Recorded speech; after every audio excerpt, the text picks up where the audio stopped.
Hello to all my dear students. So today we are going to start with the lecture number 2 of the chapter Ecosystem. So far you have seen the ecosystem structural organization, and we have also started with the ecosystem functional organization, in which we have discussed about productivity and little bit information I have also given you regarding decomposition. That decomposition is the process by which dead organic matter is completely converted into their inorganic form in order to clean the environment, and also helps in nutrient cycling with the help of detritivores and decomposers. So far I have told you that for decomposition there are 5 distinct steps, including fragmentation done with the help of detritivores, where the complex organic substance is taken up by the detritivores like earthworms and termites. With the help of their internal digestion, that complex organic substance is first converted into simple organic, and then it is released in the form of the fecal matter, which is now ready to be further decomposed by the decomposers like bacteria and fungi. Once fragmentation is done, then the second step of decomposition is leaching. Leaching means the soluble component from that simple organic matter is leached, it percolates down in the deeper layer of the soil, and they become unavailable to the decomposers for further breakdown. After leaching, the third step is catabolism, and from catabolism onwards we have to start today. So let's start of today's lecture, where we have to start with the process of decomposition from catabolism onwards. So catabolism means further breakdown of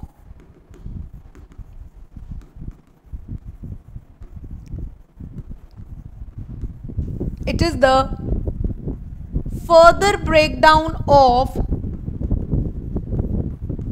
simple organic compounds into inorganic compounds.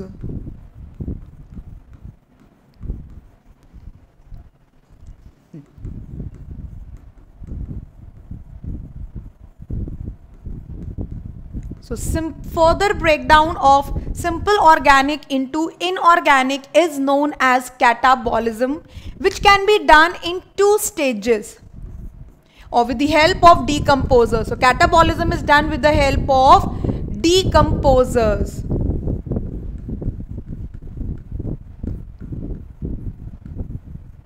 Like bacteria, fungi, etc.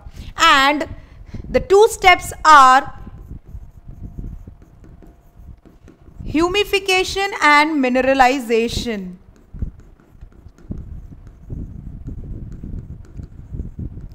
Right? So first, if I talk about humification means the process by which humus, a dark colored amorphous colloidal substance, is produced. Humus. So basically when simple organic is when decomposers, when bacteria, they start acting on these simple organic material, then partial conversion of simple organic into inorganic results in the production of a dark colloidal amorphous substance called humus, which is rich in nutrient and present on the top layer of the soil.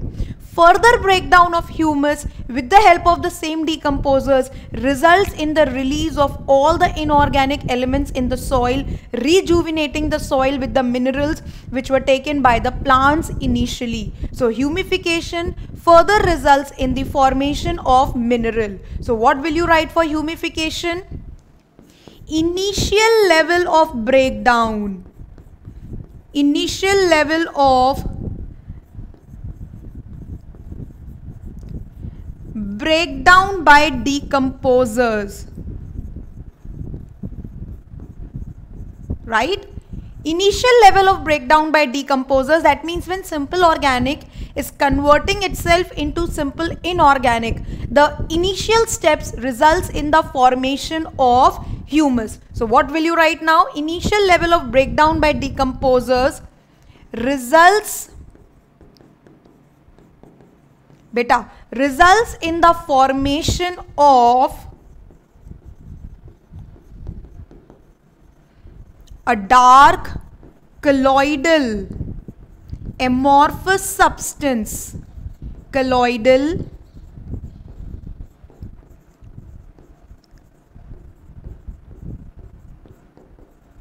amorphous substance called humus.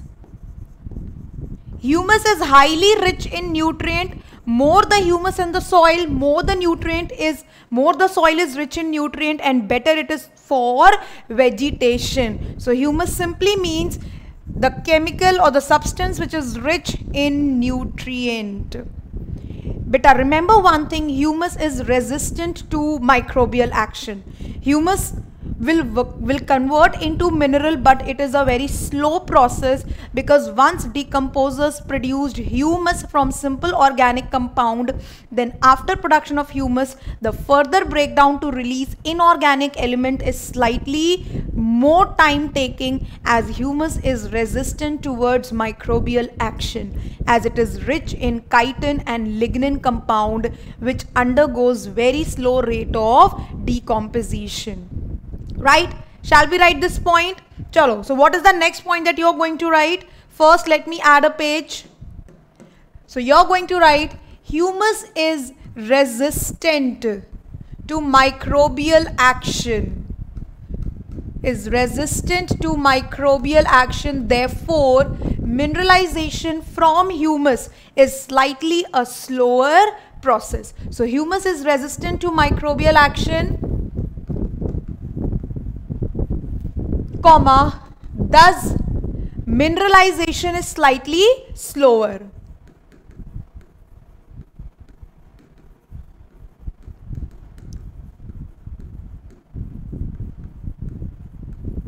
Thus mineralization becomes slightly slower. Have you all understood till here?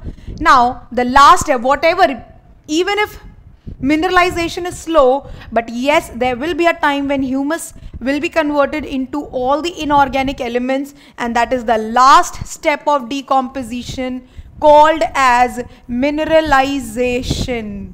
So mineralization simply means formation of inorganic elements. Formation of inorganic elements for rejuvenating the soil, for making the soil as a reservoir. So for rejuvenating the soil. This is very, very important. Now the factors on which, this is all about the decomposition, the steps of decomposition. Now you have to see the factors on which this decomposition depends. So basically factors affecting decomposition is the next topic. Factors affecting decomposition. So first itself I told you that why humus is resistant to microbial action, because it is rich in chitin and lignin. Chitin, lignin, they undergo slow rate of decomposition. Had detritus rich in nitrogen containing compound, then microbial action would have been faster. So chemical composition of the detritus of the humus also decides the rate of decomposition. So first factor is composition of detritus. Composition of detritus. That means there are two types of composition. If detritus is rich in lignin and chitin, then their breakdown is difficult. So it will be, decomposition will be slower. But if detritus is rich in nitrogen containing compound, it is rich in nitrogen containing compound, then automatically nitrogen containing compound, they get easily decomposed and solubilized by the decomposers. Therefore the process will become fast. Second beta, decomposition is highly oxygen consuming, oxygen demanding process. So basically decomposition becomes fast, becomes quick if you provide oxygen. If the process is aerobic, then if you provide oxygen, decomposition rate will be high. If you don't provide oxygen, decomposition rate will automatically become slower. So second is presence of oxygen. Next, aerobic condition. Aerobic environment facilitates decomposition. It supports decomposition. So apart from aerobic condition, apart from detritus, soil temperature, soil moisture, soil water availability, everything should be perfect to support more and more or higher rate of decomposition. So next, after soil air composition, next is soil temperature should also be favorable. ऐसा ना हो higher temperature हो, बहुत exceed कर गया हो, or whether temperature is very low. Under both the conditions, bacteria will not survive, and if bacteria and fungi, if they are not surviving, then who is going to decompose? So for bacteria, better temperature. Soil temperature should also be optimum. Plus nutrients should be available. Already nutrients in the soil should be there so that bacteria can flourish over there. If soil is lacking nutrients, how the bacteria will flourish, how the fungi will flourish. Now if bacteria and fungi, if they are not going to flourish, who is going to decompose? So these are certain factors on which decomposition depends. With this, this is the second important functional aspect of ecosystem. Now third and very important is energy flow. Beta, sun is the ultimate source of energy, right? Sun is giving its 100% of heat energy for preparing food. But plants are the only one, autotrophs, producers are the only organisms who have that capacity to trap the sun energy and convert it into chemical form. However, plants cannot consume that 100% of light energy given by sun. Plants can only take 2 to 10% of photosynthetically active region to produce energy, to produce chemical form, which is sufficient for feeding the entire population of the earth. So what is the first point which we are going to write? We will write over here that sun is the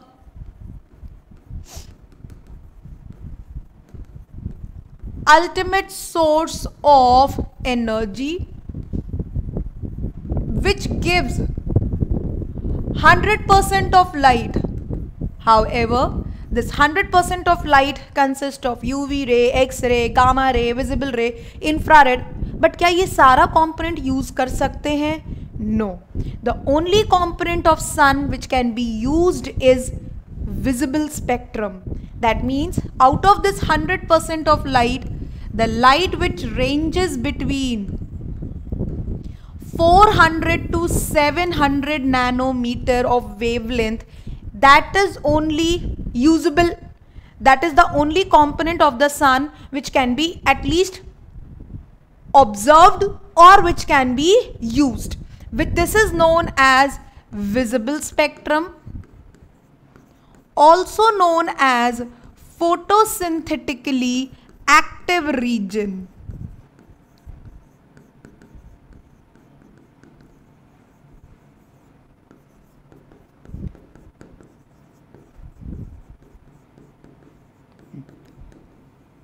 Photosynthetically active radiation. तो या तो इसको visible spectrum कह दो, या फिर you can call it as photosynthetically active radiation that lies between 400 to 700 nanometers. Right? Now, you know this visible spectrum consists of VIBGYOR. Right? Now, are all the 7 components of visible spectrum lying between 400 to 700 can plant use for preparing food? No. Plants only prefers blue and red region. Plant only uses blue and red region of the light to produce food. So that means this power is nearly less than 50% of the total light. And out of this 50%, plants are only using 2 to 10% of the power, which comprises of only blue and red. That means if sun is giving its 100% of the light, then we are only utilizing 1 to 5% of sun's total light, or 2 to 10% of power. If it is asked in terms of power, which is photosynthetically active region, then your answer will be 2 to 10. If it is directly asked with respect to sun, then it is only 1 to 5% of sun's total light. Now, इतना कम use कर पा रहे हैं, we are only able to use 1 to 5% of the total sunlight, and that too it is sufficient to feed the entire population of Earth. We are not preparing food from any other way. Be you be vegetarian or non-vegetarian, directly or indirectly, we all are dependent on these plants only for generating food, and plants depend upon sunlight. How much? Only 1 to 5% of the total sunlight which come on Earth. So this is sufficient enough to food, to serve every individual. Now, you know the concept of food chain. Yes or no? Are you all aware with the concept of food chain? Now beta, what this concept of food chain tells you? Beta, sun is emitting light which can be used by plants only. Plants trap the sunlight and prepare its own food.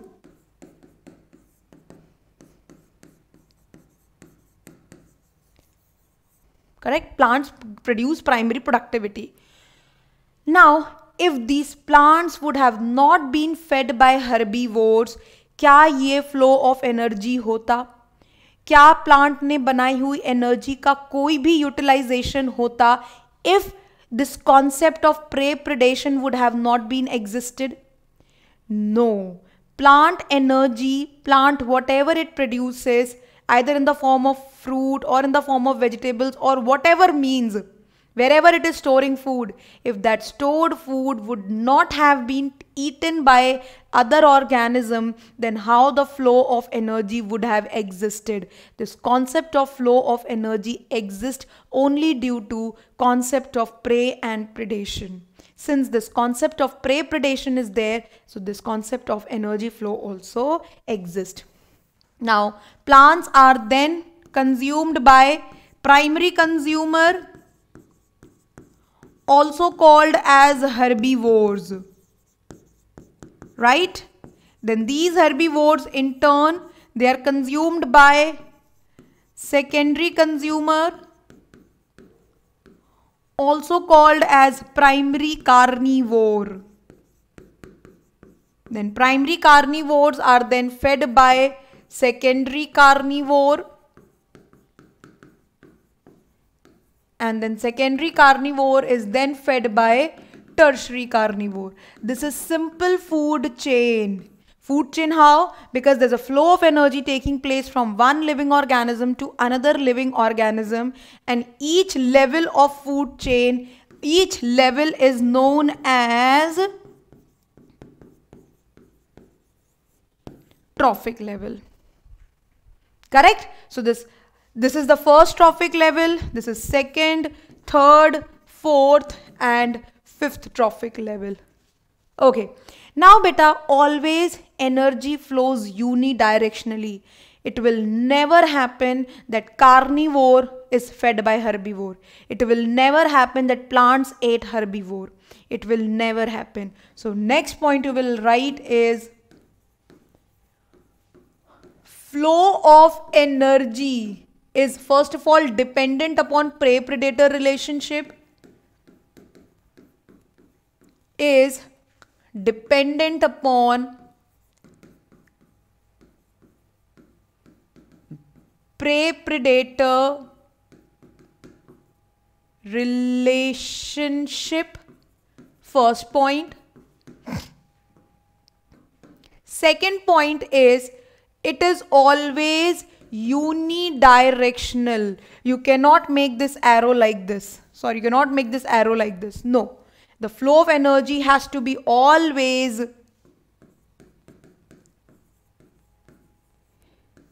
unidirectional. Correct?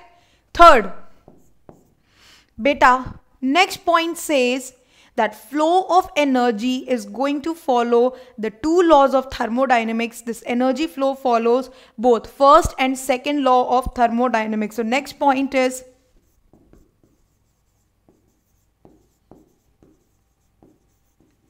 flow of energy follows both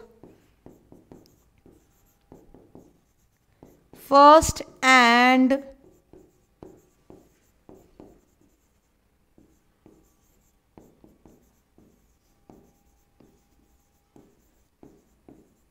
second law of thermodynamics. They follow both first and second law. First law says that energy can neither be created nor be destroyed. It can only be transferred from one form to another. So see over here, nobody has created energy. It is the natural energy from the sun which is taken up by the plant.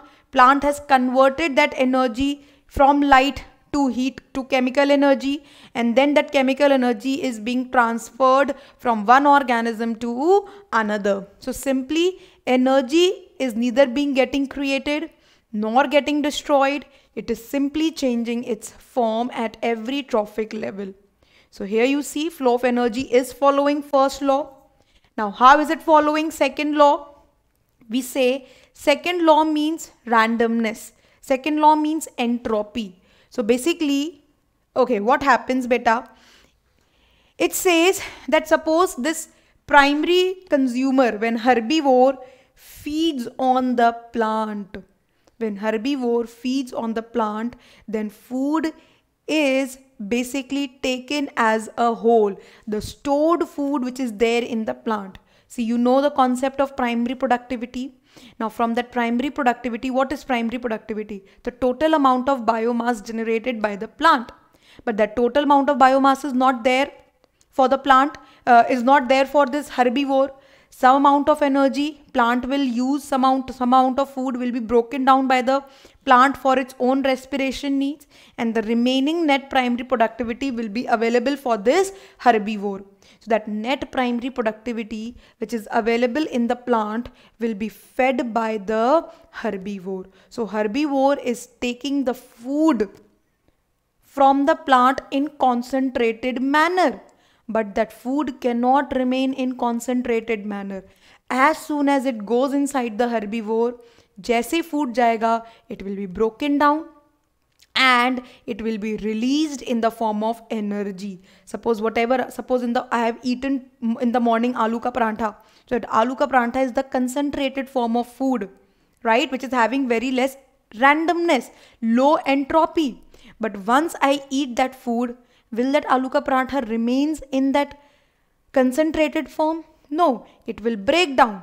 It will be solubilized, it will be digested by my system, and then energy will be released. So food which was concentrated form has now soon be converted into dispersed form, free energy form, more randomness, more entropy. So while this flow of energy is taking place, जैसे ही flow of energy होता है from one trophic level to another trophic level, first law and second law, both the laws of thermodynamics are followed. How? You can see energy is neither being created nor being destroyed, simply changing the form. And second, energy cannot remain in concentrated form for more time. ज़्यादा समय के लिए energy concentrated form में नहीं रहेगी, food के form में नहीं रहेगी. It will be soon broken down and it will be converted into dispersed manner.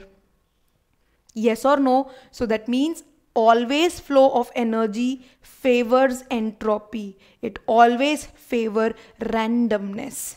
So that is why this flow of energy is following both the laws. Clear everyone? Yes or no? Okay. Now proceeding further beta. Next, This flow of energy, according to a scientist called Lindemann, follows 10% law. Now let's try to understand what is this 10% law. So next heading is flow of energy follows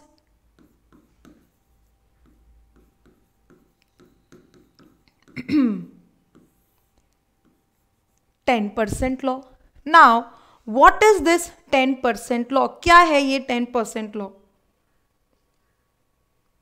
Let's try to see what is this 10% law. Okay, so according to beta this 10% law, if sun is giving 1000 joule of energy, then plant will only take 1% of it. So plant will take 10 joule. Now from here, if herbivore consumes it, then herbivore will only get 10% of this 10 joule. Remaining 90% will be lost in the form of heat. So that means herbivore will only receive 1 joule out of 10 joule. Remaining 90% will be lost in the form of heat. Now, herbivore will be fed by carnivore, primary carnivore, you know this thing. So now this primary carnivore again will get only 10% of this 1 joule, which is 0.1 joule. Remaining 90%, that is 0.9 joule, will be lost as heat. So you see, as you keep on growing higher in the trophic level, amount of energy transferred is only 10%. So no matter if a lion is killing a deer, no matter deer is such a huge organism, of course, as compared to a plant, deer is a huge organism. So कहने के लिए तो lion killed a deer, but the amount of energy obtained from that deer will be very, very less. That is why a simple food chain cannot accommodate more than 4 to 5 trophic level, because as you go higher in the trophic level, the amount of energy keeps on decreasing. Now see, if this primary consumer will be fed by secondary carnivore, what will happen? 0.01 joule of energy will be transferred. Can you see? So low amount of energy is getting transferred. Yes or no? So no matter if lion kills a deer, it is only going to get this 0.01 joule of energy after killing such a big deer. What is the point? So 10% law says that only 10% of the total energy, 10% of the total energy is transferred from one trophic level to another. तो ऊपर जाते जाते amount of energy will be highly reduced. As a result, a simple food chain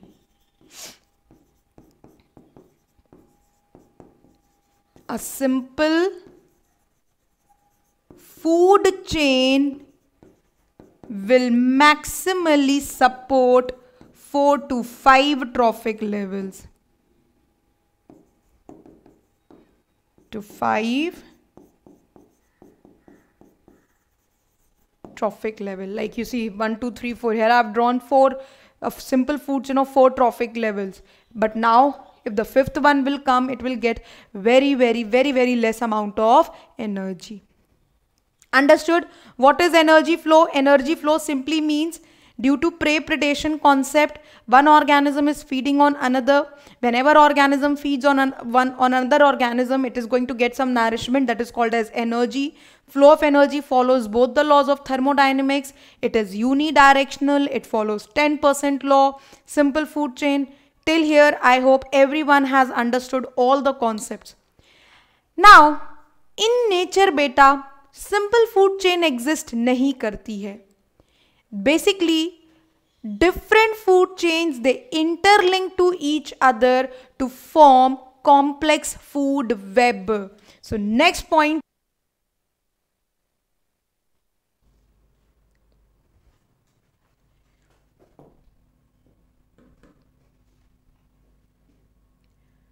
So basically, in nature, you know, as I told you, simple food chain does not exist.